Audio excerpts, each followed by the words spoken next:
Keadilan.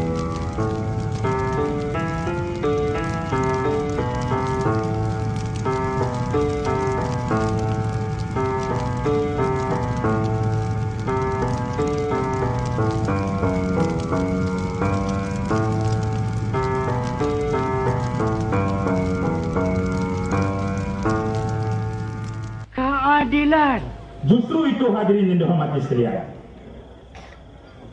Apa makna pilihan raya kecil ini?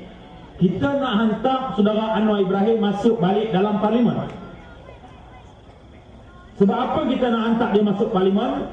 Sebab dah 10 tahun dah dia tinggal parlimen. Apa jadi pada dia 10 tahun? Dia menjadi bangsa fitnah UMNO Barisan Nasional yang humban dia dalam penjara atas tuduhan jenayah yang dia tidak lakukan. Bagaimana mereka buat dia? Mereka guna seluruh instrumen pemerintah.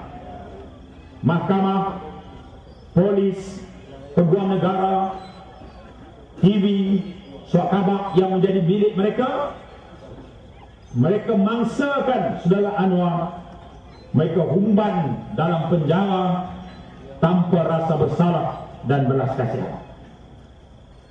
10 tahun berlalu, mereka fikir mereka boleh lunyaikan dia. Mereka telah aibkan dia. Mereka telah rentak maruah dan kehormatan dia. Mereka telah pukul dia separuh mati. Mereka telah telanjangkan dia. Mereka telah pisahkan dia dengan anak isteri selama 7 tahun. Mereka fikir tamat sudah riwayat politik Anwar Ibrahim. Rupanya tidak. Beliau tangkas bangun dengan cantik dan bergaya, menyusun Pakatan Rakyat, dan kita berjaya menafikan 2/3 Barisan Nasional pada pilihan raya umum yang lepas. Yang ini menyebabkan kemarahan mereka membuah-buah. Tapi mereka tak belajar daripada kesilapan itu. Mereka ulang balik skrip lama.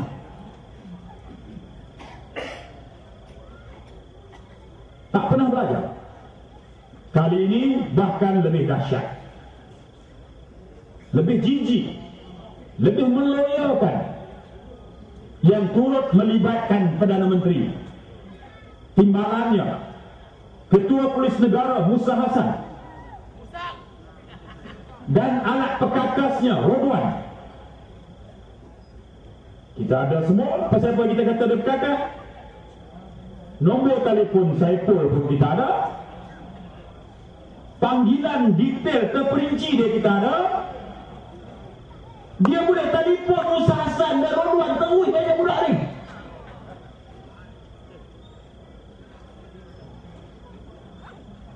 Nak kata Musa Hasan tak terbabit?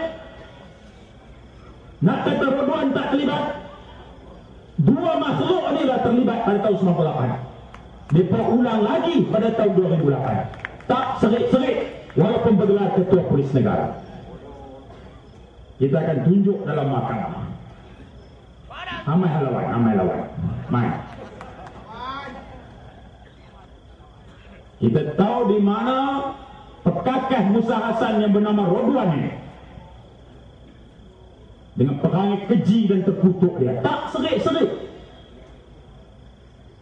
Atau pertemuan dengan budak Saiful di sebuah hotel terkemuka di Kuala Lumpur. Beberapa hari sebelum budak tu disuruh buat laporan polis, mengatakan dia dianu-anukan oleh saudara Anwar. Saya tak sampai sebut mencantum jahit. Tak tergamak nak sebut. Oh, bukan main lagi. 26 hari bulan. Di mana? Sebuah kondominium di Damansara. Pukul berapa? Pukul 3 hingga 4:30 petang. Apa jadi? Anwar telah anukan si bahagian anu si Saiful. Saiful buat laporan saja. Polis menggerakkan seluruh kekuatannya. Berbelah-belah pakar-pakar forensik, depa dan sebagainya. Terus segera menyelinap masuk ke unit kondo tersebut. Ada laporan saja, segera menyelinap masuk mencari bukti. sapu habis, bilik ayak, gunting kapet, rampas cadar, semua saya ambil bulu-bulu rambut di bilik ayak apa semua ni. Sungguhan pasukan polis ini luar biasa, cemerlang, gemilang dan terbilang. Kalau terkenal Kak Anwar, tapi kalau terkenal Kak Najib,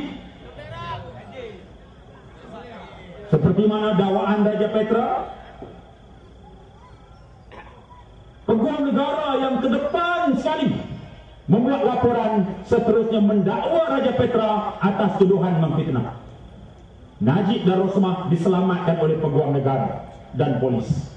Ada aduan terhadap Anwar, berbelah-belah kumpul maklumat. Tak ada maklumat, tak ada bukti, reka. Kalau ada doktor yang telah mengesahkan tak ada bukti, tak ada penembusan, tak ada tanda dia telah diliwat, doktor itu dipaksa diugut.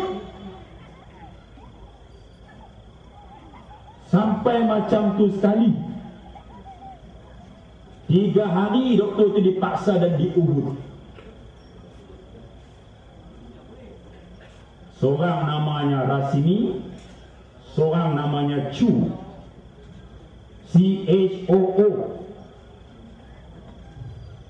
paksa. Dalam soal siasat ambil keterangan dengan doktor yang memeriksa Saipul daripada Pusrawi ini, dalam soal siasat tanya semua, tak sebut nama Anwar.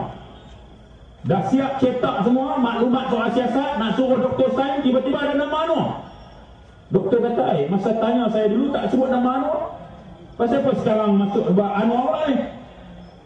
Hang sign saja, kata polis ni. Kata polis yang bernama Rasimi, sign saja, sign. Tak sign, hang pun kami akan hancurkan. Apa nak jadi ni kalau pasukan polis negara kita dah macam ni? Nak jadi